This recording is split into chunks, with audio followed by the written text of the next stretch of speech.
And a 10 long neck. According to comments I've seen on these videos along with my own, it looks like this may be my mutant counterpart. I really don't know why you people were so obsessed with my neck when I first started, both on this channel and our sister channel, but I guess I am long neck. Before the events of M-Day, William Hanover was a mutant with a slightly longer neck than normal. He was a student at Xavier School for Gifted Youngsters and helped Cyclops oppose Zorn's rampage. You had a long neck and you were admitted to the Xavier School for Gifted Youngsters? Okay. He first appeared in New X-Men number 140 in June 2003, and there is no other information about him. His power was legit having a long neck, and that's it. Kinda sad, really. I guess Candace from Phineas and Ferb should also be on this list. And at 9, Skin. Angelo Espinosa was born in Los Angeles. His girlfriend became a gang member, which put a strain on their relationship, obviously. And one night, his girlfriend and her friends picked up Angelo for a drive, which turned into a drive-by shooting. The stress of this event caused his powers to manifest. He passed out, and when he woke up, the car was on fire and his girlfriend was gone. A homeless man was trying to steal Angelo's wallet while he was unconscious, but Angelo woke up and fled from the car. As he did, the car exploded, killing the homeless man with the wallet on him. The only way they could identify the homeless man was by using that wallet, so Angelo was declared deceased. His power is one of the most absurd I've ever seen. Aside from sounding like a Wizards of Waverly Place spell, you know, Humanos by Espinosa, Espinosa had gained an extra 6 feet or so of skin that he can use to extend limbs like a restricted Mr. Fantastic. Skin was later found crucified on the grounds of the school along with other mutants, and despite Archangel's new healing ability, he wasn't able to save him. But like, come on, 6 feet of extra skin?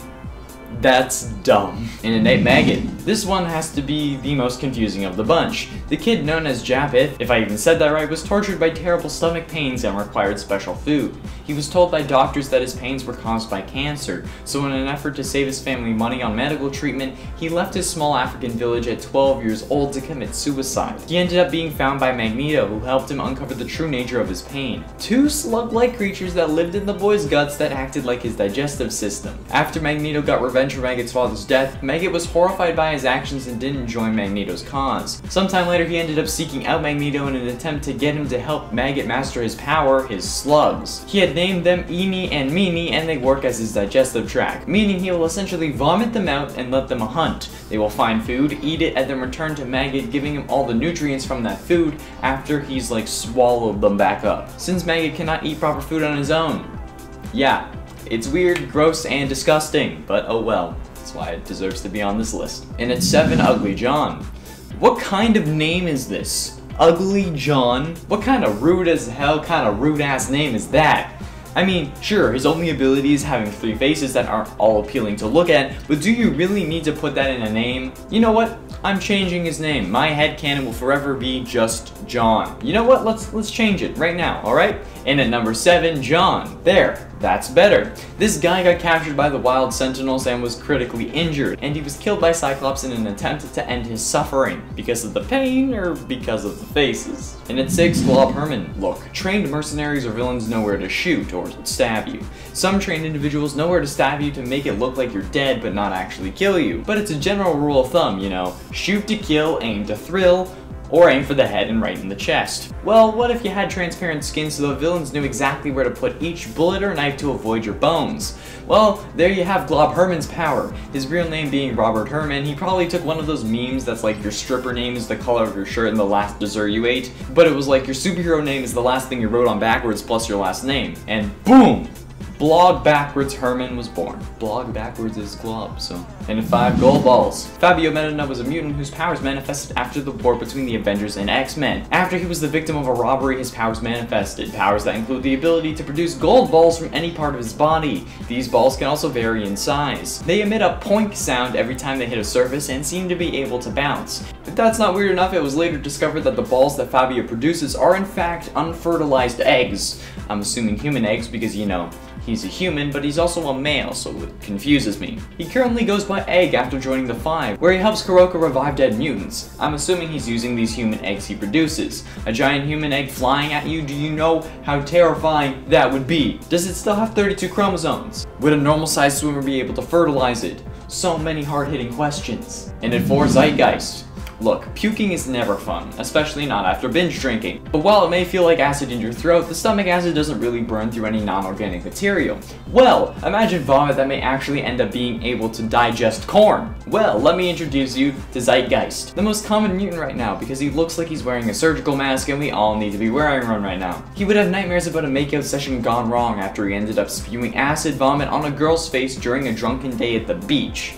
Yikes, that'll definitely be a downer on your first date. She survived, but the face burn left Axel Clooney wondering if the nightmares would stop if he remembered her name. You ain't remembering her name, buddy. While sure, he may have been the leader of the Ecstatics, this is still such a dumb power to have. When I saw the guy with acid spit in Sky High get classified as a hero, I'm like, what the f***, why? How is acid spit a heroic ability? Sure, super strength, I get it, but acid spit? It's more of a hero support power. This also goes to show that nobody other than the public cares about damages superheroes cause. He literally started burning through the school and he's like, hero! Getting close to the end at number 3, Blob. Fred Duke's power manifested when he reached puberty. His major weaknesses were the same as most humans. Short temper, lack of foresight, lack of intelligence, and easily manipulated self-esteem, something all humans have. He was depowered in House of M, but before this Blob's blubber was impenetrable. Even Wolverine's claws couldn't slice the dice. He's gone by the aliases of Frederick, Fatso, Tubby, Big Man, Brainless Lumox, and Horseman of Bounty. I'm not like your normal horseman. I'm a load of blubber. He's a rescue. I'm not savable. And at 2, Choir. Irina Clayton is one of the students at the Xavier Institute who assisted then acting headmistress Jean Grey fight against the invading force of Sublime's U-Men. She first appeared in New X-Men number 112 and had her final appearance in the New X-Men number 150, being depowered due to M-Day.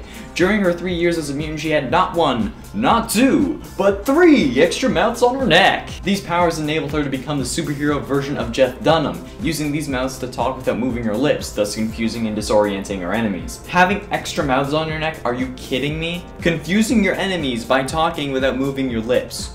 Really? That's freaking ridiculous. Like, how? Finally, in at number 1, Jazz. There is little to say about Jazz's mutant ability. His superpower, thanks to his mutation, is that he is blue. Yep.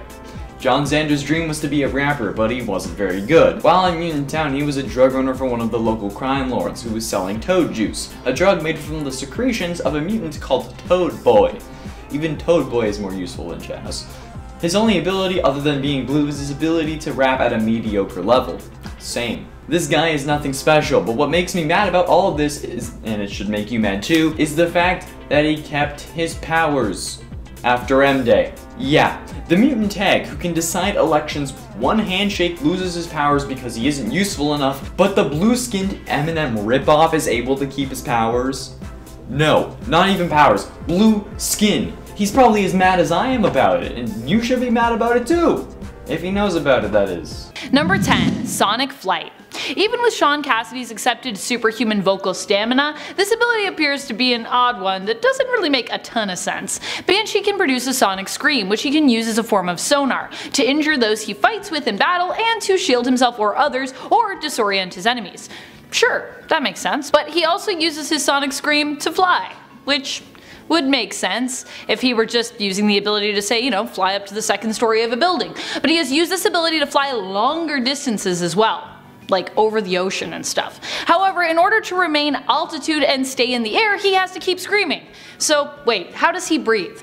Well, we know he has enhanced vocal stamina, but this still doesn't really explain long trips. The answer is that he uses a winged gliding suit that allows him the time he needs to apparently breathe. However, without his winged gliding suit, his sonic flight powers would be pretty much useless.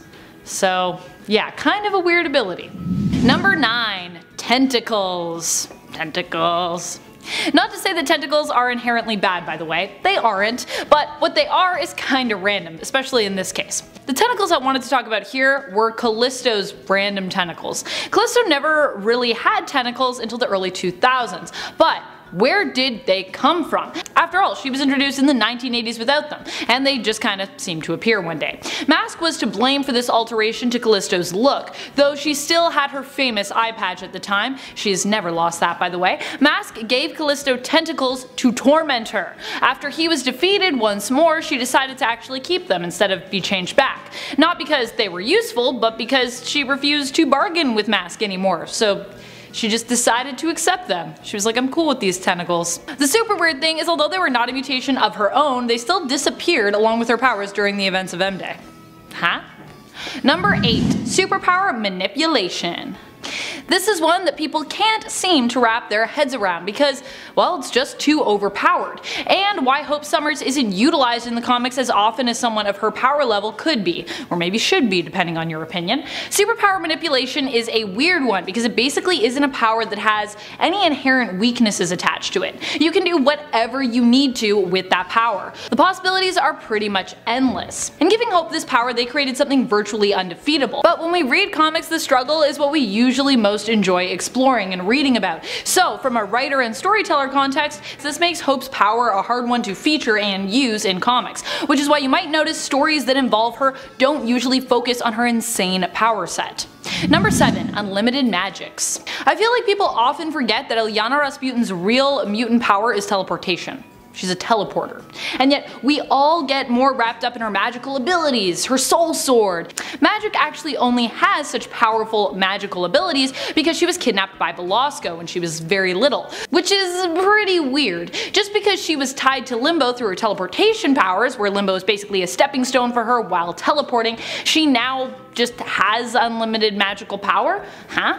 Also, that whole story of Belasco kidnapping young Illyana, basically torturing her, and yet admiring and cherishing her as his protege all at the same time is just pretty odd and nonsensical to begin with. Number 6. Flaming prehensile tongue. Toad has all sorts of odd abilities, but one of the most bizarre and odd by far is his prehensile tongue. Now, I know what you might be thinking, but Amanda, he's Toad. Sticky prehensile tongue should make sense for any amphibian-based mutants.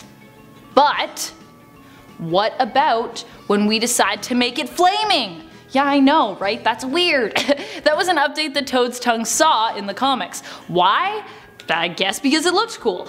But his tongue was already not a super useful power to have, and adding flames, it doesn't really make it any more useful. It does make it look cooler though, I guess. Do you know what happens to a toad when it's struck by lightning? Same thing that happens to everything else. Number 5. Eggs. There's a few occurrences of this with mutants. Angel Salvador has this ability due to her insect physiology. It doesn't really do much as a power for her, it's just part of the way that she reproduces. Though it is pretty creepy and a little gross. But then again, so is most stuff involving the creation of new life, am I right? One of the other now remarkably famous mutants who have had this weird ability? Gold Balls, who now actually goes by the name Egg. He actually changed his code name due to the revelation regarding his powers. Originally, we just thought Gold Balls emitted gold bouncy balls out of his body, which seemed pretty odd and well, kinda useless. But then we realized in the events of Dawn of X that these gold balls were actually infertile eggs, which is also kinda useless. Unless, that is, you have the other 4 insanely powerful members of the mutant group known as the Five around you. When matched up with Elixir, Tempest, Hope Summers, and Proteus, Egg's abilities revealed themselves as being mighty useful, as together the 5 can combine their power sets in order to resurrect any of their fallen comrades. Still weird, but also kinda now amazing? Number 4. Aviation. The power of aviation through non-telekinetic means, that is. Most mutants that can naturally fly usually have this power as a result of a physical mutation. Some are simply granted wings, like Angel or Pixie, who otherwise find themselves looking like a standard human exteriorly, but some find themselves with a full-on bird-like mutation, like Beak. Beak's aviation mutation, depending on the artist, can leave him looking pretty all-out freaky. He's either drawn like a full-on bird person, or sometimes like a hybrid bird-human. His aviation mutation barely even gives him flight abilities as well. He isn't great at flying, but he can manage to do it for very short distances if he really tries. So why does he look like a bird then? It's not really useful. Number 3. Hollow bones. Speaking of flight-related mutations, one common trait that you'll see presented as a power or a perk is hollow bones. Angel and Beak both have hollow bones. What it's supposed to help with in regards to those mutants is help them accomplish the ability to fly. And I mean, usually it does by making them significantly lighter, but also hollow bones sound like something terrible to have in the midst of a battle. Somehow Angel has been presented as being very durable, despite the fact that his hollow bones have to exist in order for his flight powers to work and make sense. But if his bones are hollow, then shouldn't punches from foes with super strength cripple the poor original X-Men team member? Like what? My only regret is that I have bonitis. Number 2. Become ice cream. So far we've only seen this very specific mutant power once, and only in one single issue, and not even an issue of X-Men either, but instead Obnoxio, the Clown's own series. One issue series. The mutant who possessed this ability? Ice Cream. Yeah, I'm not kidding. I know, a very original name. Ice Cream.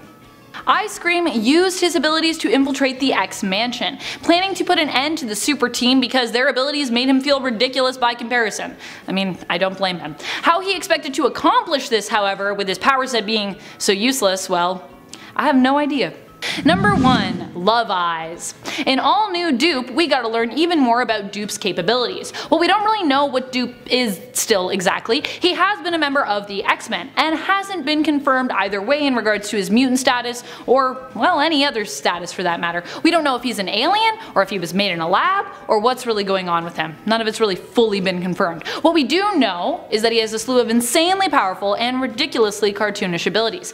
One such ability is Love Eyes, which seems to have no real specific purpose. Kitty Pryde suspected that he was using his love eyes to try and enchant her, casting a love spell on her, but Dupe claimed that they're just how he shows affection. Ineffective love spell or just a weird quirk. Either way, they're pretty irrational. Number 10. Tag. We all know of the game tag. You know, tag, you're it, and then everyone just runs away. Well, my friends, welcome to Brian Cruz's life. He has the ability that allows him to make people either run away or towards a specific person or object whenever he touches them. In the comics, whenever he would use his power, he would often yell out, "Tag, you're it!" I know, it's a little on the nose, but hey, I mean, the guy seems to just embrace it, and you know, you can't judge him for that. Number 9. Bailey Hoskins.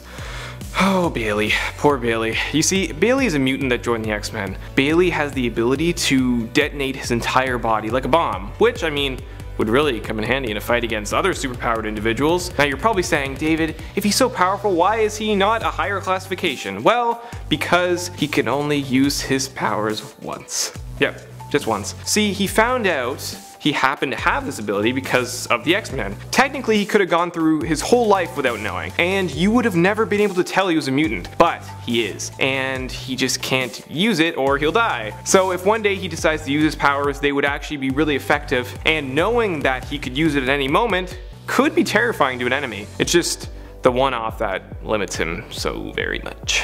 Number 8. Layla Miller. Layla Miller is a mutant with power to bring back people from the dead. Now hold on, it's not exactly what you think. Firstly, it has to be within minutes of someone dying. Secondly, if she does bring someone back, they don't have their memories or their souls. So there's kind of like a mindless being in a way. Which, hey, I mean, could be useful sometimes, but I feel like it would be helpful if you were more of a villain. You know, you could make an army of them, make them go after people, but unfortunately, Layla isn't.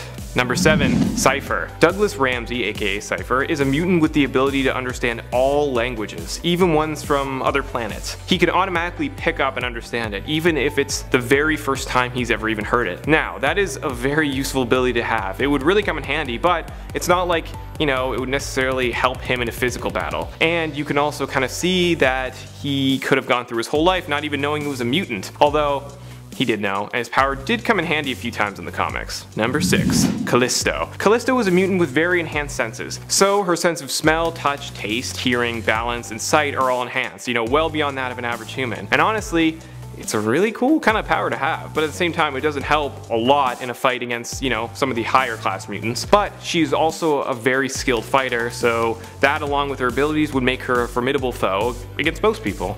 Number 5. Wallflower. Lori Collins, also known as Wallflower, is a mutant who gives very strong airborne-based pheromones, which can alter the mood of people around her. Originally, she couldn't really control this ability, but as time passed, she learned how to control it. Although it can be difficult for her to use it if she's not in the right state of mind. Number 4. Loa. Loa is a teenager who grew up in Hawaii and has the ability to pass through any solid object, but as soon as she does, the object gets destroyed. So she's kind of like Kitty Pryde in a way, except she has consequences every time she does. She also has markings all over her body because of her powers, but not to the point where if you saw her you would immediately think like, oh nope, she's a mutant, she has powers. Her powers can also really come in handy, but at the same time she really needs to be careful using it. The first time she did, she ended up killing a shark. So her powers can be lethal, but it would be hard to run at someone in a fight, just running at them and they would just jump out of the way. Number 3, Forge. Now Forge is a really interesting one. His mutant power is being able to invent and build mechanical devices. Now on the surface it would seem like that's just a skill that he picked up, but no,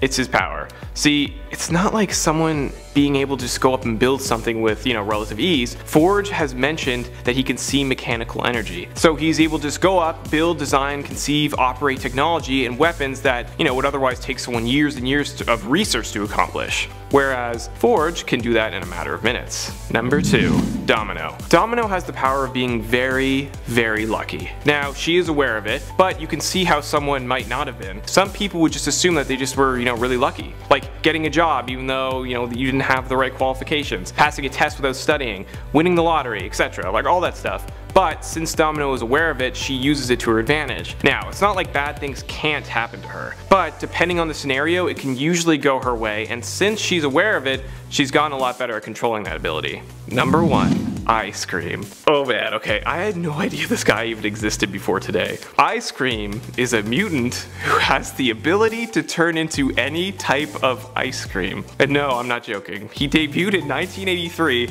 and has never been seen again. I'm so sorry guys, but come on. He has to be number 1. I mean, the guy's power is being able to turn into any ice cream flavor imaginable. Like how ridiculously weird and amazing is that? In his first and only appearance, Ice Cream witnessed the X-Men in action while watching them on TV. He became jealous of them because he thought their powers were a lot cooler and then they made his look stupid. So he decided they needed to be eliminated. So he breaks into the X-Mansion hoping no one would notice a random pile of ice cream lurking around the house. Now, the day he broke in happened to be Kitty Pryde's birthday. Xavier hired a clown for the occasion, and when Ice Cream saw the clown interacting with the X-Men in the danger room, he decided that he wanted to eliminate him as well. But it didn't work out. They trapped him in the danger room and lowered the temperature so that he turned into a frozen block of ice cream. Then they decorated him like a sundae. Like no joke, they actually did that.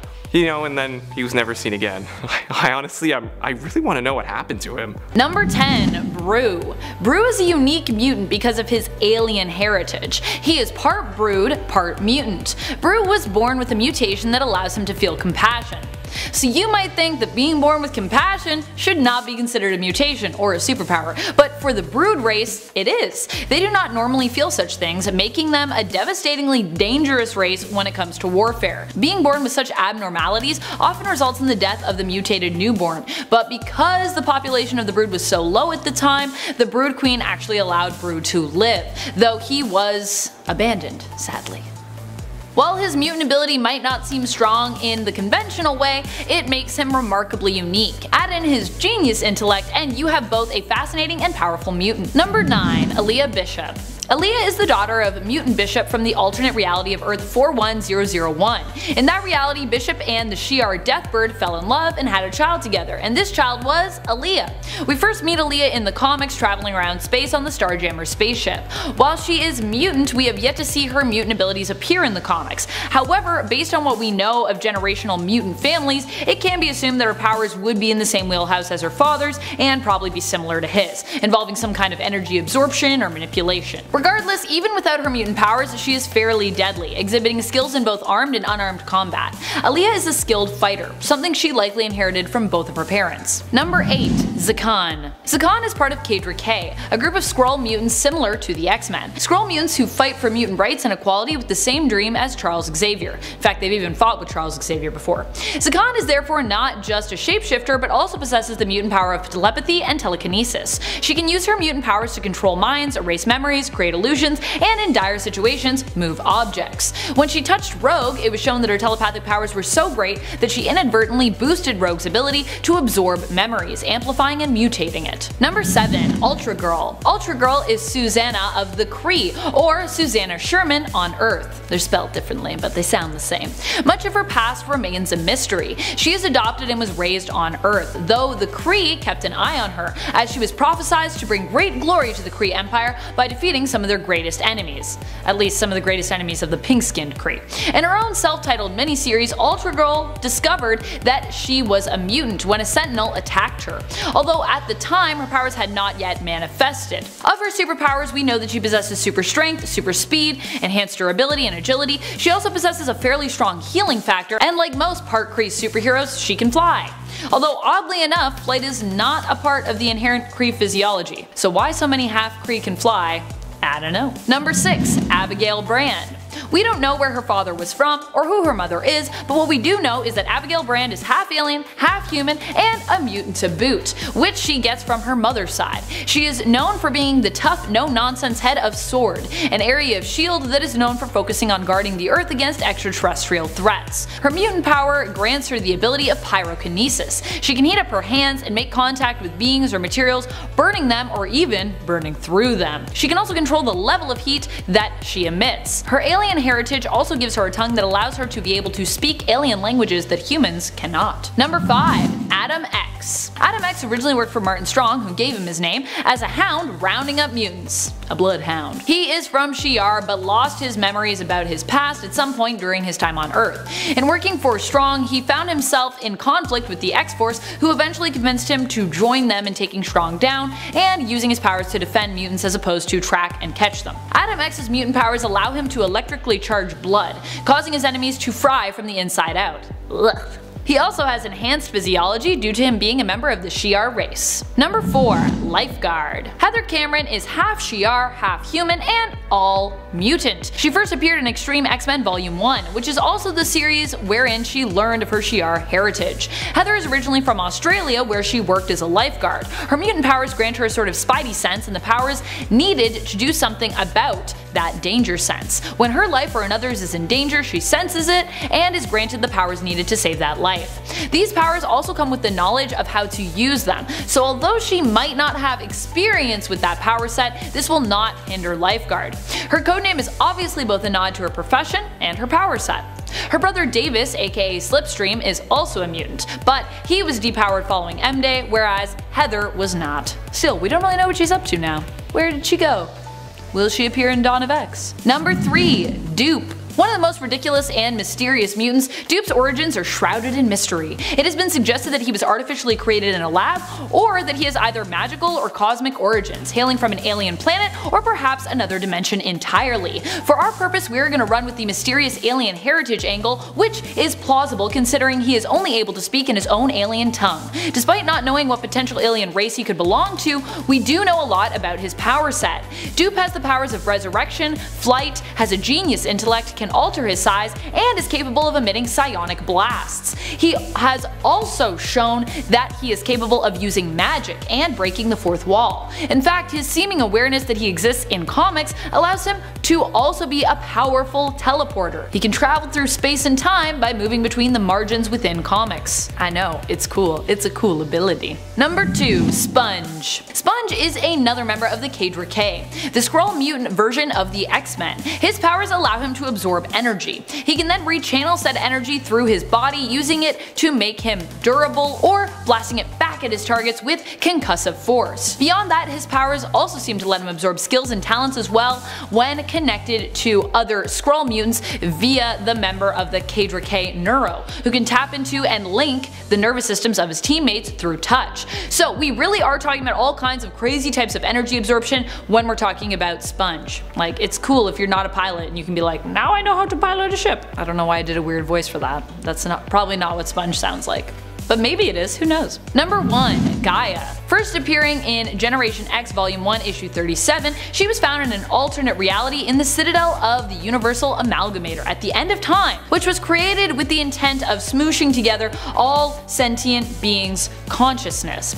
Gaia was both its guardian and its prisoner, the key to activating the Amalgamator and the protector of it, defending it against it being used by evil beings. Gaia was saved by Sync and Penance and traveled through a secret warp chamber hidden in the Citadel, which coincidentally led back to their own reality. We do not know of her origins, if she was fully human or from another planet, but her galaxy was apparently destroyed as the result of her refusing to activate the Amalgamator. So sounds like she's probably alien. Gaia's powers allow her to warp reality using extra-dimensional matter and energy, making her immortal, super durable, super strong, and giving her telepathic and telekinetic abilities. She spent some time as a student at Xavier's School for Gifted Youngsters, but eventually left to explore and experience Earth.